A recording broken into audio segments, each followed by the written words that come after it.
So you will hear things with regards to criticisms leveled towards grace preachers is that they're just giving a license to sin. They just want to be greasy, grazy, lazy Christians and take this so-called grace they say they have for granted, right? Well, Paul was the first one to get this kind of criticism. And I'm going to show you where. Romans 3 verse 21, let's first set out the baseline doctrine. And then we'll get into that. Romans 3:21. But now the righteousness of God apart from the law is revealed in and through Christ. Right? Being witnessed by, here we go, Moses and Elijah. Even the righteousness of God through faith in Jesus Christ. So righteousness not based on self, righteousness based on faith in Christ's righteousness. Okay? To all and on all who what? Believe. So that's his baseline right here. For there is no difference.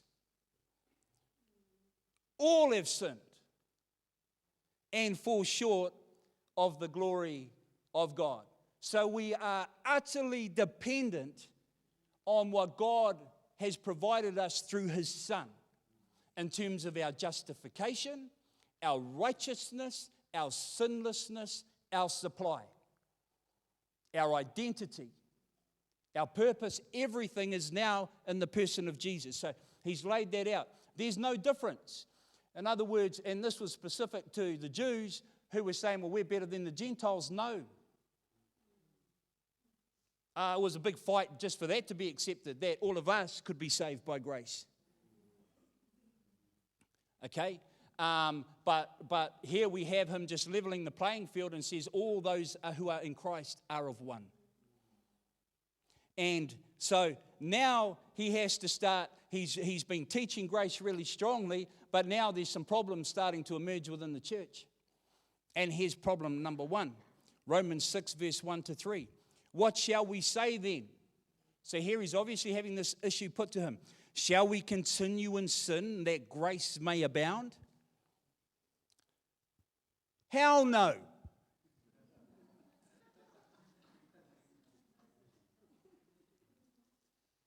Right? So why is he having to say this now?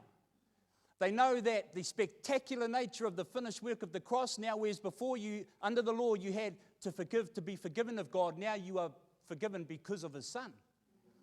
And now we forgive because we have been forgiven. All right, we used to have to love under the law based on the best love we could muster out of our human selves.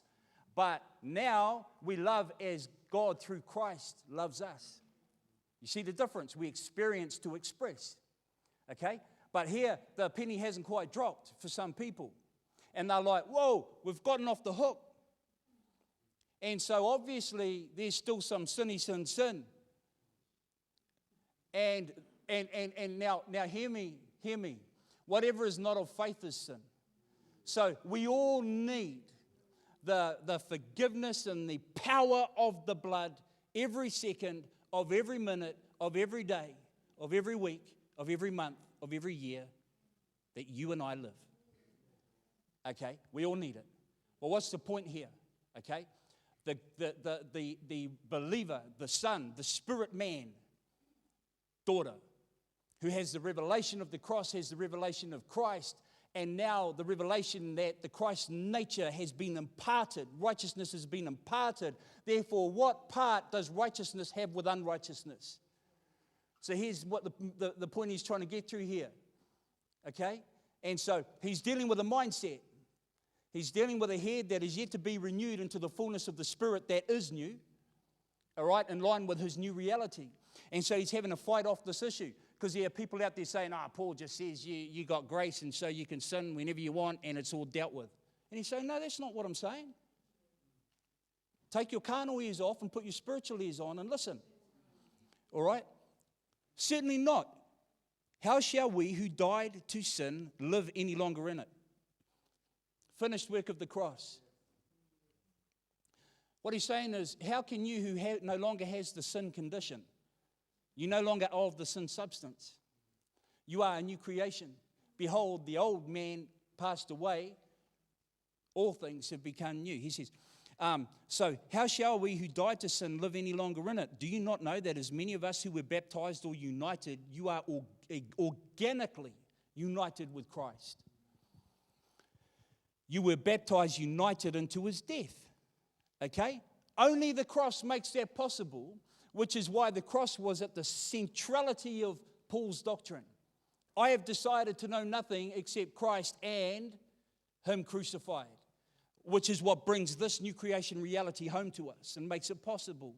Otherwise, you're back before the cross and you have to try and best you can, through all the willpower you can muster and emotional strength and mental accuracy, not sin. All right, so that was the law. And so here we see Paul is having to unpack this. And so come down now to verse 15. What then?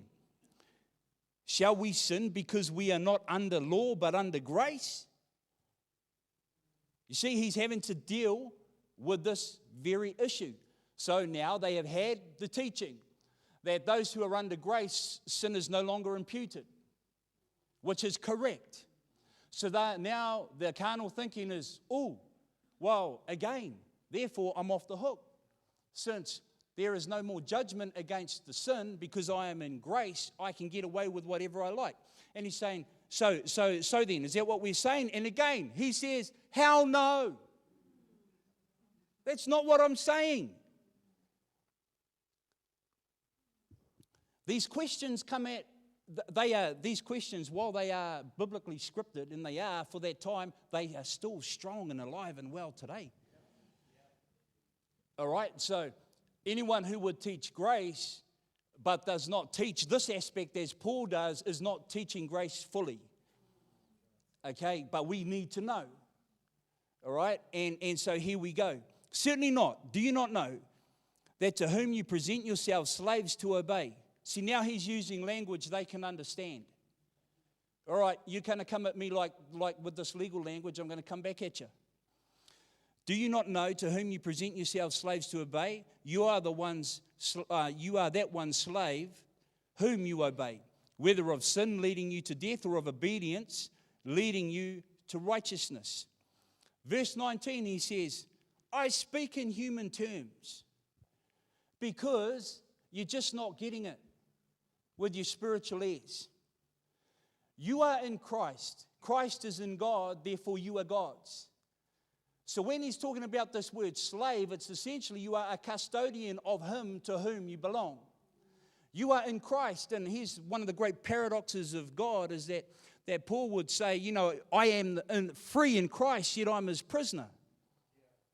And so one who understands and has the revelation of grace realizes that there are perimeters within the righteousness that they now are based on the new condition, not a performance.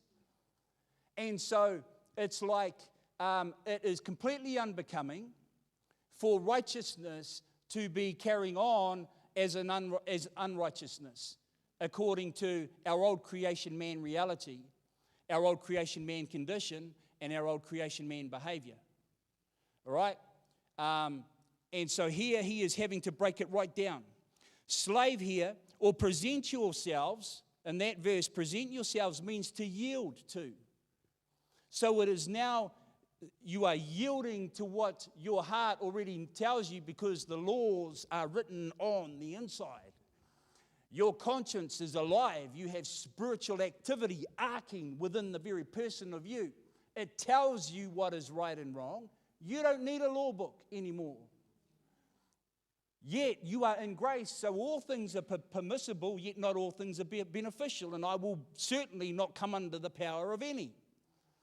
In the same way Adam was in the freedom of grace, he was free not to touch the tree. Hey. And so now, but Paul is having to break it right down and come to them on terms that really, it helps their mind, still in renewal process, to understand. You are no longer of the sin seed. Please understand this. Your spirit is united with Christ on the basis that it is the same substance. It's the only way it could be possible. That is your new creation man reality right there. Now, does that mean that, therefore, sin is not an issue? Oh, it is. Sin gives a foothold to the devil to mess with your program, to mess with the new creation you. Most certainly it does. It is like you have a beautiful, clean pool, and you have given the devil permission to come in and take a little pee in it.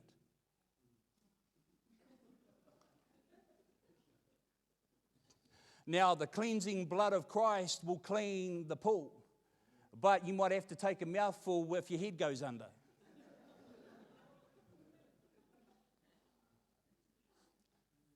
It's not an issue for God.